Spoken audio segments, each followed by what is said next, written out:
प्रिय छात्र छात्राओं, अब तक पिछले वीडियो में हम लोगों ने उपभोक्ता व्यवहार के सिद्धांत के गणनावाचक पृष्ठभूमि नियम में सीमांत उपयोगिता ह्रास नियम का अध्ययन हम लोग कर चुके हैं। सीमांत उपयोगिता ह्रास नियम एक वस्तु के उपभोग की स्थिति में उपभोक्ता संतुलन को बताता है। तो वो सिंगल कमोडिटी मॉडल है, लेकिन मार्शल ने बाद में ये पाया, अपने सिद्धांत की कमी में ये पाया कि कोई भी उपभोक्ता अपनी आय को केवल एक ही वस्तु पे खर्च नहीं करता है। व्यवहारिक जीवन में वो अपनी इनकम को एक से अधिक वस्तुओं पे खर्च करता है, और ऐसी स्थिति में सीमांत उपयोगिता ह्रास नियम जो है वो उपभोक्ता संतुलन की व्याख्या करने में असमर्थ है। अपनी इसी कमी को पहचान करके मार्शल ने इस कमी को अपने सिद्धांत में दूर करने के लिए सम सीमांत उपयोगिता नियम दिया।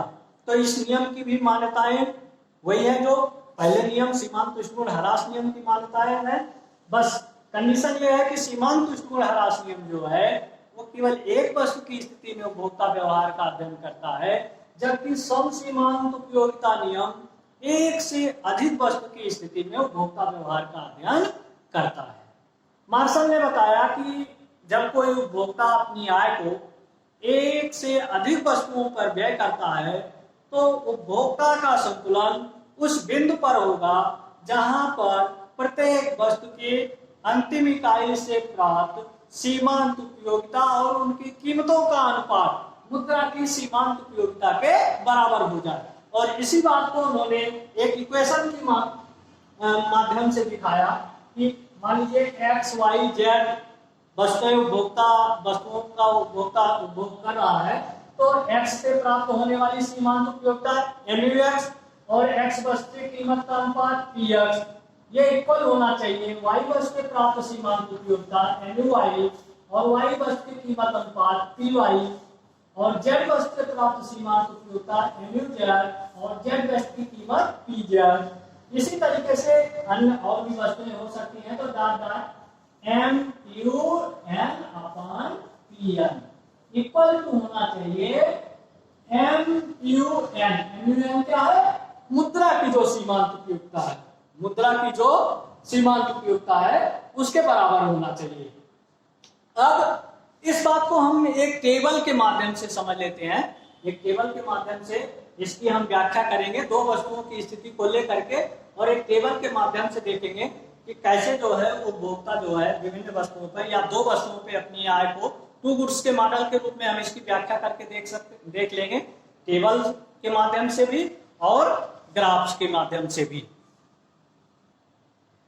अब टू गुड्स मॉडल के इस टेबल में हम देखेंगे कि मान लीजिए कंज्यूमर की जो कुल इनकम है, जो उसकी जेब में पैसे हैं, वो है टोटल 24 रुपीज, यानी 24 रुपया है, जिसको लेके वो बाजार में जाता है और एक्स और वाई वस्तु पे वो अपनी 24 रुपए को खर्च करके अपनी संतुष्टि को मैक्सिमम करता है। क्योंकि हमारी मान्यता भी है कि हमारा जो उपभोक्ता है वो रेशनल है, विवेकशील है, इसलिए अपनी आय को इस तरीके से खर्च करेगा जिससे कि उसे अधिकतम संतुष्टि प्राप्त हो। एक्स वस्तु की जो पर इकाई कीमत है PX इक्वल टू 2 रुपए पर यूनिट है, और वाई वस्तु की जो प्रति इकाई कीमत है वो 3 रुपए पर यूनिट है।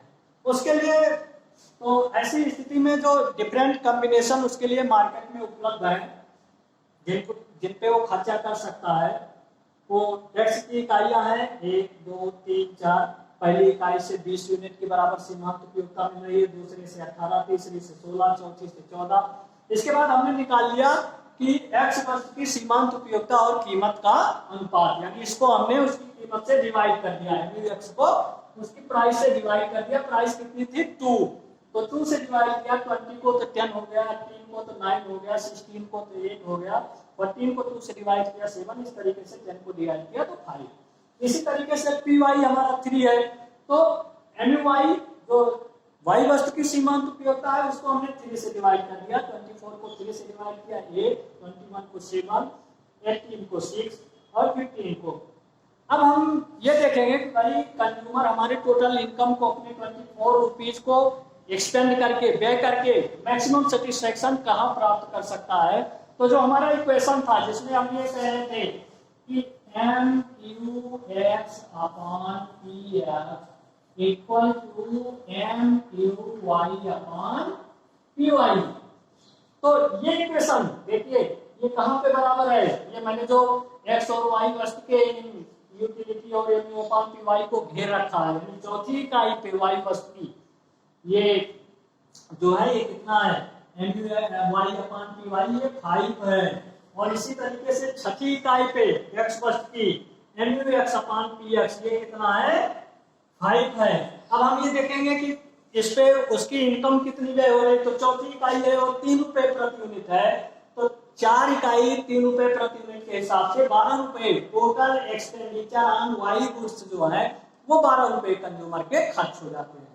इसी तरीके से 2 रुपए यूनिट है एक्स वस्तु, तो एक्स वस्तु की 6 यूनिट वो खरीद रहा है, तो 6 into 2 तो टोटल एक्सपेंडिचर ऑन एक्स वस्तु कितना है 12 रुपीज। तो 12 इस पे और 12 इस पे, यानी कि टोटल तो जो 24 है, यानी 12 और प्लस 12 24 रुपीज जो है वो एक्स और वाई वस्तुओं पे खर्च कर दे रहा है कंज्यूमर। यानी हमारा उपभोक्ता जो कंज्यूमर है वो तब संतुलन में होगा जब वो एक्स वस्तु की 6 यूनिट खरीद रहा होगा और वाई वस्तु की 4 यूनिट खरीद रहा होगा, जिसपे उसकी संपूर्ण आयु व्यय हो रही होगी और उसको अधिकतम संतुष्टि प्राप्त होगी। इसी चीज को अब हम एक ग्राफ के द्वारा भी देख सकते हैं। एक ग्राफ से देख सकते हैं कि इससे अन्य कंडीशन में उसको वो कैसे संतुलन में उसको क्या नुकसान होगा, कैसे ये कंडीशन ही उसके लिए बेस्ट है। हम ये देखेंगे कि कैसे यही स्थिति उसके लिए बेस्ट है, इससे वो परिवर्तित क्यों नहीं होगा। ये आपका y एक्सिस है, ये x एक्सिस है, y एक्सिस है और ये x एक्सिस है। x एक्सिस पे हम गुड्स की कमोडिटी दिखाएंगे यूनिट्स को, इस पे दिखाएंगे यूनिट्स y गुड्स की, और इस पे यूनिट्स दिखेंगे x गुड्स की, x गुड्स की। इस पे y एक्सिस पे हम दिखाएंगे mu x अपॉन px और इस पे दिखाएंगे mu y अपॉन py। तो यूनिट्स को हम अगर इस पे दिखाएं इस तरीके से 3, 4, 5 और 6 यूनिट को परचेज कर रहा था, 1, 2, 3, 4, 5, 6।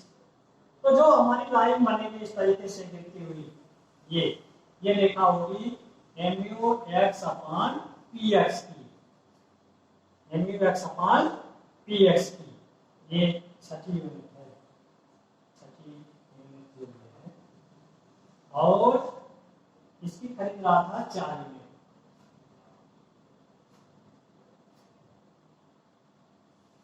इस तरीके से ये क्या है mu y अपॉन py।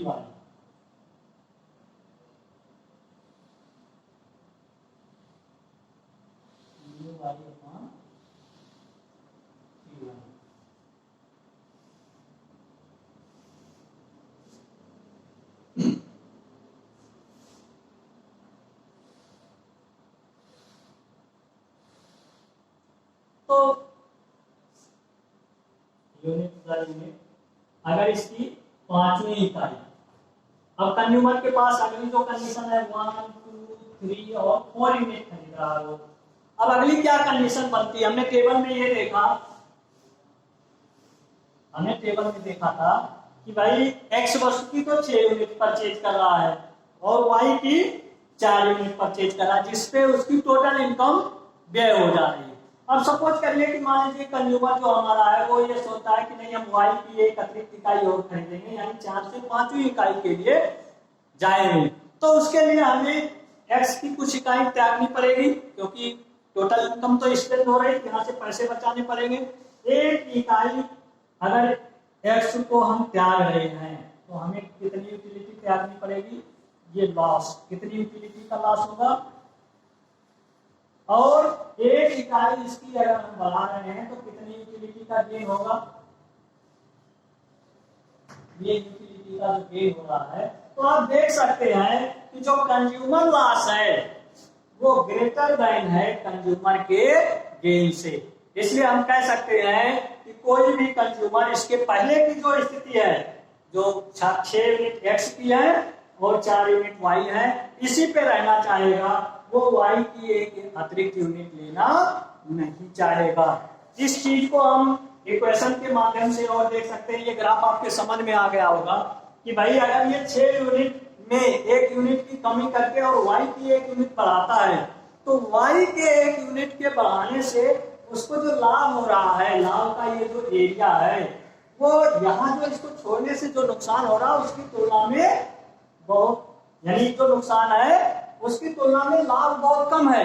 ऐसे में कोई भी विवेकशील कंज्यूमर जो है वो इस स्थिति को प्रीफर नहीं करेगा। अर्थात वो संतुलन में कब होगा, जब x की 6 यूनिट खरीद रहा होगा और y की 4 यूनिट खरीद रहा होगा।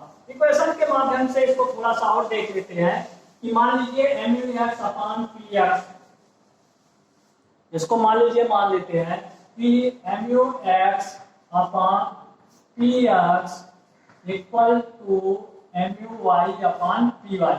सपोज करिए अगर ये नॉट इक्वल टू है, अगर ये नॉट इक्वल टू है यानी कंज्यूमर इक्विलिब्रियम नहीं है, तो दो कंडीशन बनेगी, या तो MUX upon PX greater than MUY upon PY होगी, या तो ये होगी, या दूसरी कंडीशन ये हो सकती है कि MUX upon PX less than MUY upon PY। ये दो कंडीशन हो सकती है। पहली कंडीशन ये हो सकती है, दूसरी कंडीशन ये हो सकती है कि अगर नॉट इक्वल टू है तो, यानी या तो MUX अपान PX बड़ा होगा MUY अपान PY से। ऐसी कंडीशन में क्या होगा, ऐसी कंडीशन में पहली स्थिति में क्या होगा कि कंज्यूमर जो है x की कुछ अतिरिक्त इकाई और बढ़ाएगा, जिसके कारण उसकी x की सीमांत उपयोगिता कम होगी। सीमांत उपयोगिता ह्रास नियम हम पढ़ चुके हैं, क्योंकि उसके पास जो है x वस्तु की यूनिट्स में वृद्धि होगी। और हमने वहां पढ़ा था कि जैसे जैसे किसी कंज्यूमर के पास किसी वस्तु की उत्तरोत्तर इकाइयां बढ़ती हैं, तो उसे प्राप्त होने वाली सीमांत उपयोगिता घटती जाती है। तो जब x की एक अतिरिक्त इकाई खरीदेगा तो x की सीमांत उपयोगिता और कम होगी और ये कीमत से अनुपात भी छोटा होगा। और यह प्रक्रिया तब तक चलेगी, ये इंटरचेंज y को त्याग करके x को तब तक ग्रहण करेगा जब तक कि ऐसी कंडीशन, सब्स्टिट्यूशन की कंडीशन तब तक होगी जब तक MUX अपान PX ये इक्वल नहीं हो जाता MUY अपान PY की। दूसरी कंडीशन में क्या होगा, दूसरी कंडीशन में x की कुछ यूनिट छोड़ करके y की कुछ यूनिट बढ़ाएगा, जिससे कि हमें MUY में कमी आएगी। जब MUY कम होती जाएगी तो उसका PY के साथ अनुपात भी घटता जाएगा, और ये सब्स्टिट्यूशन भी, यानी y फॉर x, y की यूनिट बढ़ाएगा और x की को सेक्रीफाइस करेगा। तो ये कंडीशन भी तब तक होगी जब तक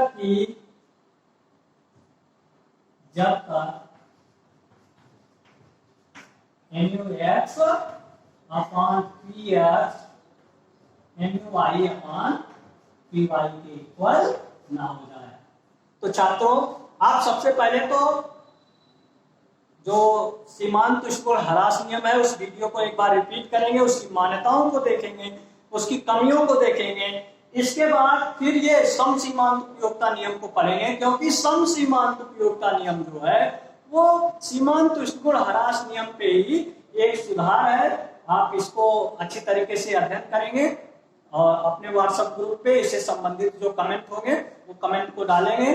जो आपकी समस्याएं हैं और जो आपकी जिज्ञासाएं हैं उसको आप कमेंट के माध्यम से डाल सकते हैं, जिससे कि हम आगे भी आपकी जिज्ञासाओं का समाधान कर सकें। धन्यवाद।